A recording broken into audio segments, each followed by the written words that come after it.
शुक्लांबरधरं विष्णुं शशिवर्णं चतुर्भुजं प्रसन्नवदनं ध्यायेत् सर्वविघ्नोपशान्तये व्यासाय विष्णुरूपाय व्यासरूपाय विष्णवे नमो वै ब्रह्मनिधये वासिष्ठाय नमो नमः यस्य स्मरणमात्रेण जन्मसंसारबन्धनात् विमुच्यते नमस्तस्मै विष्णवे प्रभविष्णवे ओम नमो विष्णवे प्रभविष्णवे ओम नमो वेंकटेशाय pranams everybody. Yesterday we saw up to Akruraha. Then let's move on to the next nama, Peshalaha.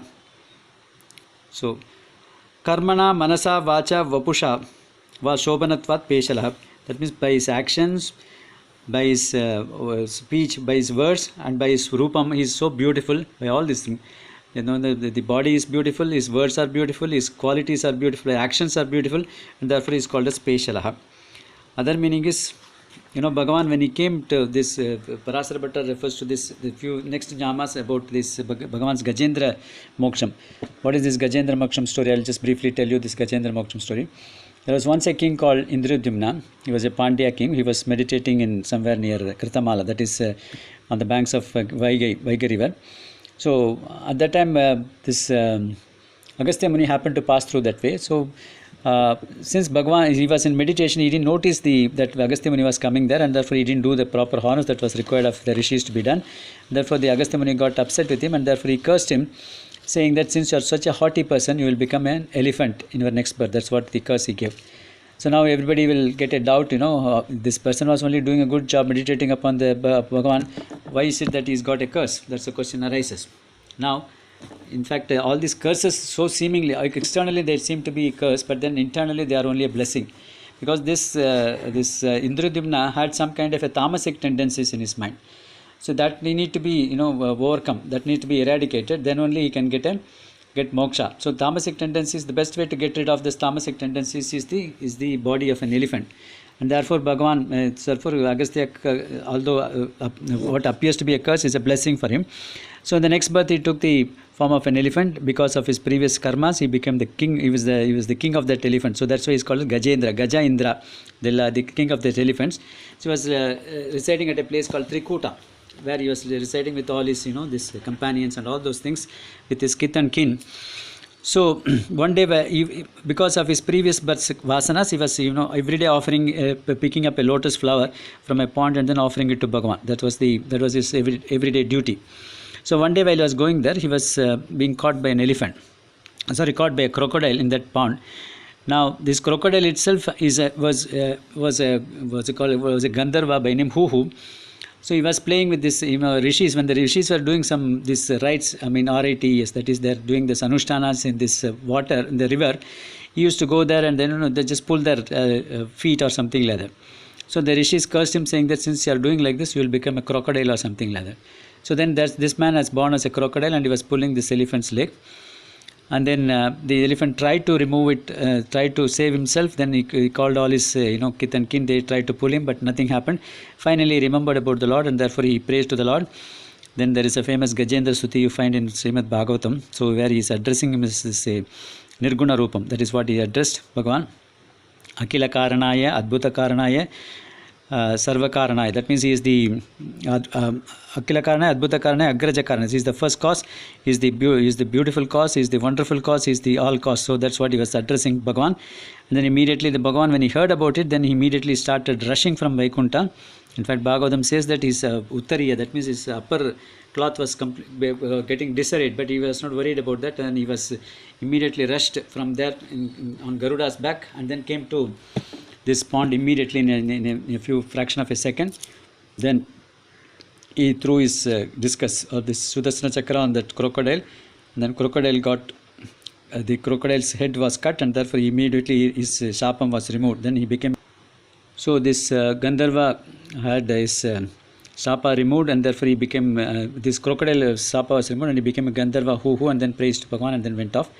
Then Bhagavan, you know, took this Gajendra and then took his flower, and then took him to this Vaikuntha Lokam, and then he was in a Sarupya form. That is, he got the similar form as Bhagavan himself in Vaikuntham. That's what the Bhagavatam story says. So it's so important that In fact, Bhagavatam also says that if everybody remembers about this particular episode every day, as soon as they get up in the morning, they are also likely to get into moksha. That's what the Bhagavatam, the Palashruti of the Bhagavatam says. Now, here Bhagavan says, this Peshalaha, Parasara Bhatta says, even though when he came in such a hurry with all his this what do you call this, cloths in disarray, he looked so beautiful to look at, and therefore he is called as Peshalaha. Then Peshalo Manoharaha, that means one is able to attract all our people's mind, and therefore he is called as Peshalaha. Other meaning is Isham Rudram Bhaktitvena Grihnatiti Peshalaha Pati Paha Pascha Asasilaschayeti Peshalaha. That means one is able to protect Rudra. Pa, the Isham refers to Rudram. Pa Isham means, that means one is able to protect. Pa refers to Pati. Then he is also that is, he is also taking me as his devotee also. So Asavasilascheti. So Bhagavan is taking Shiva, this Lord Shiva, as his devotee and then protecting him in. Therefore he is called as Peshalaha. That's other meaning of Peshalaha. Dakshaha Pravruddha Saktaha Shigrakari Cha Dakshaha Triyam Chaitatvat Paraschinayati iti Dakshaha. That means one meaning is the ability to execute things very fast is called as Dakshaha. That's what in this Parasara Bhatta says, since he came immediately as soon as he was being called, that is called as soon as Gajendra requested him to come, and therefore he is called as Daksha. That's one meaning of Daksha. And then Daksha has Samartha. That means he has got the skill to handle that. So immediately as soon as he came, he knew how to get rid of this crocodile and then save this Gajendra, and therefore he had the skill of doing it, and therefore he is called as Dakshaha Samarthaha. Other meaning is Ganta Shatrunam Hantava. That means he goes and then destroys his enemies. He doesn't destroy the enemies only if they come to him. He goes after the enemies wherever they are. For example, in Ramayana, Rama goes all the way from Ayodhya. Where is Ayodhya? Where is Sri Lanka? He walked thousands and thousands of miles and then went into the place of Ravana and killed him. So the person who can go to the place of his devotees, to his enemies, and destroys them is called as Dakshaha. Dakshinaha Tata Agatya Dik Mam Duragato Tvam Iti Swantvaihi Gajendra Asya Anukulaha Dakshinaha.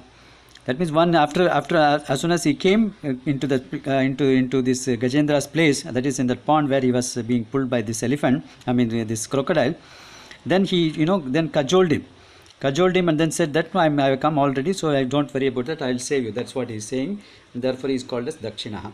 Other meaning Dakshinaha Kushalaha. Again, similar to Daksha, who has got this one who is Udara, that means one who is very benevolent, and therefore he is called as Dakshinaha. Abhivruddho itiva. Dakshina also means one is the eldest person, and therefore he is called as Dakshinaha. Dakshina Shabdasyapi Daksha Evartaha Shabda Bedatra Pauna Ruptyam Atava Dakshate Gachati Hinasti itiva Dakshina. That means one who is able to go and then destroy at the place of his enemies is called as Dakshina. That's what we saw earlier. Same meaning. That's what Adi Shankara also says. Dakshinaha. Chaminam Varaha. Chama means one who is forbearance, one who is forgiving. Among the people who are forgiving, he is the best among them, and therefore is called as Chaminam Varaha. So Bhuma Devi is one person who is always patient.